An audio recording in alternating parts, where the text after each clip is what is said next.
Okay, what is up, assholes? It's your boy Andrew here, and I would like to review this amazing controller here.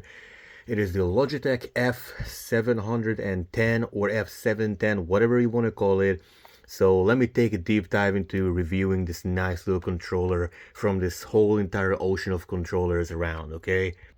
So first things first, it's basically like any other controller on the market, except people have used it for many purposes before. What makes it special is the durability, which I'm not going to fucking test because I paid like 50 bucks for this thing, okay? So, long story short, it was made to be thrown around as if you're a drunk father's little baby. You can throw it around as many times as you want and it will likely not break. So, first of all, what do we notice? We notice the Xbox button layout, but we have the PlayStation analog sticks because they're right next to each other. What I'm trying to say is it has the Xbox button layout, or at least the letters, but the analog sticks are next to each other, just like on PlayStation. So we kind of have a hybrid in here. Let me get these out of the way. There we go. Oops.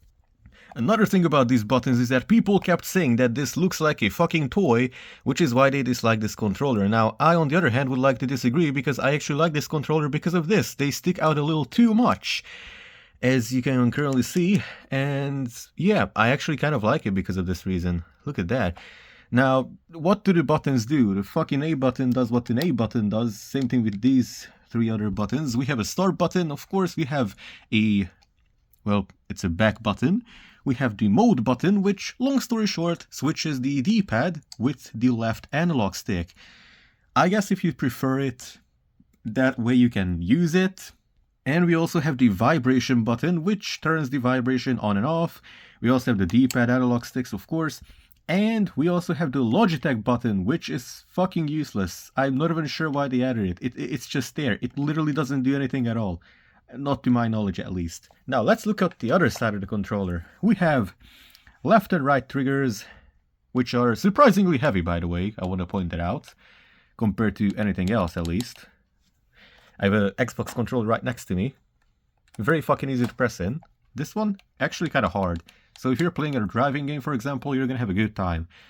Now, same thing with the buttons.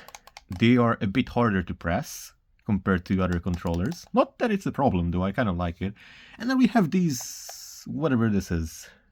Yeah, X and D. What does XD mean? Does it mean XD? Is it laughing at our face? No, it's not laughing at us. Well, kinda. If you're gonna use this controller to control any kind of underwater vehicle, then yes, it's gonna laugh at your face, but that's not actually what's happening. It's between X input and direct input. That's what's happening, basically. Now, X input is made for newer games. So if you're gonna be on direct input, which is the D button, I believe that's right over there. Only if my camera could focus. I'm so sorry. Yeah, D is made for older games, and that will likely not work in any newer games. So if you're playing a game like Fortnite, which is free to play, so you can try it out. I did try it out myself. D or direct input didn't work, but X input did in fact work.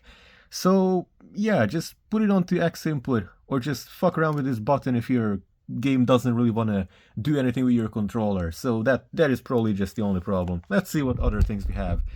The game controller itself doesn't look all that unique, if I'm being completely honest. It actually kind of looks like a toy. Now I kind of get why people say that, but honestly I kind of like the way it looks. Pretty cool. We have this plastic, the plastic out. I'm not sure what this thing is called, but the whole thing is basically plastic.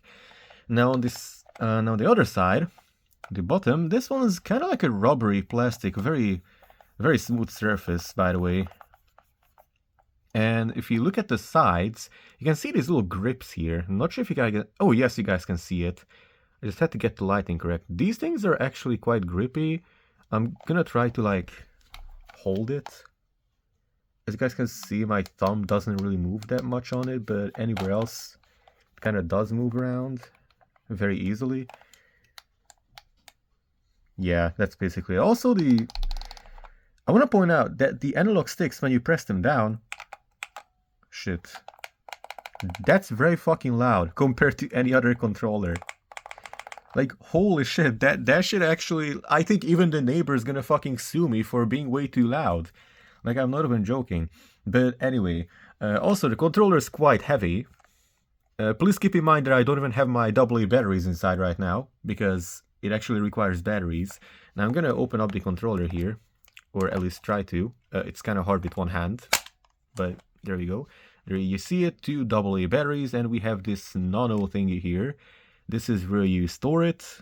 It's not an USB port, you just put it in there so that it stays there. This is what you're supposed to be putting inside your computer when you want to use this thing. There it goes.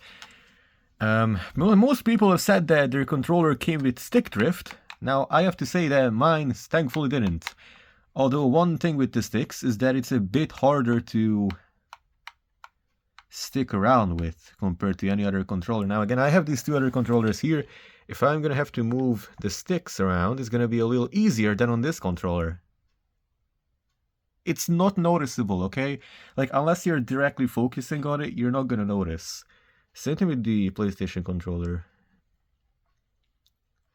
Yeah, so I guess it's more on the heavier side. Also, this is an 8-directional D-pad, if you were wondering. Now, most people said that they like the D-pad of this controller, but I'm actually going to say that I kind of prefer Xbox's D-pad over all of the other controllers. Even this one, I kind of dislike it. The Xbox D-pad, that's way better, honestly. Although I don't really have a problem with this one either. 8-directional, pretty fine. The vibrators, or the vibrating motors, however you want to call them, they kind of feel the same as an older PlayStation controller, if I'm being honest. Mostly a PlayStation 3, I believe. That's the closest thing I can compare it to. Really not all that bad. I'm gonna put the cover back on, by the way, because, yeah, I'm not sure if I want to leave it like this. So yeah, that's about it. If you're gonna use this gaming controller for gaming, I think you're gonna have a nice time depending on where you're gonna buy it, because chances are, if you're gonna buy it from Uncle Joseph, who was like drunk in the nearest trench and found this thing in a trash can, chances are it will come with a stick drift and some buttons might get sticky. Now mine didn't really have this problem whatsoever. Also, from what I can tell, it's quite durable. You can't really... Well, you can definitely bend it, but I could not really bend it too much. I can, but I don't want to bend it any harder because that's not going to happen while gaming. So even for a test, I'm not going to fucking do that because it's fucking useless. When you're going to play a game, you're not going to be bending your controller. You're going to be playing on it, you fucking idiot. If you bend your controller, you're just as fucking stupid as the people who use this to control a fucking submersible. Thank you for listening. So yeah, I'm not going to test it out. I don't want to bend it too much because there's a chance that it might break. Probably not, but there's a chance. It bends way less than an Xbox controller, for example. If I try bending it right now just like this, it barely bends at all. That's probably because I'm doing it with one hand, but there's barely anything you can notice. But with this one, you cannot notice anything at all. If you do it with 2 hands, then you can kind of feel it a little bit. But compared to any other controller, it was bending way less actually. So yeah, the thing, pretty cool. Overall, I don't really know what to say. I don't want to make opinions. I don't want to like rate it because honestly, it was a good buy for me. I don't regret buying it. I actually kind of like it. I prefer it over the other ones. It's more on the heavier side. But yeah, that's about it. Make sure to have a good gaming session with it instead of using it on a fucking submersible that goes underwater. Thank you a lot for watching. Make sure to take care of yourself and do not invite billionaires on your fucking ship. Make sure to stay safe. Make sure to subscribe. Goodbye.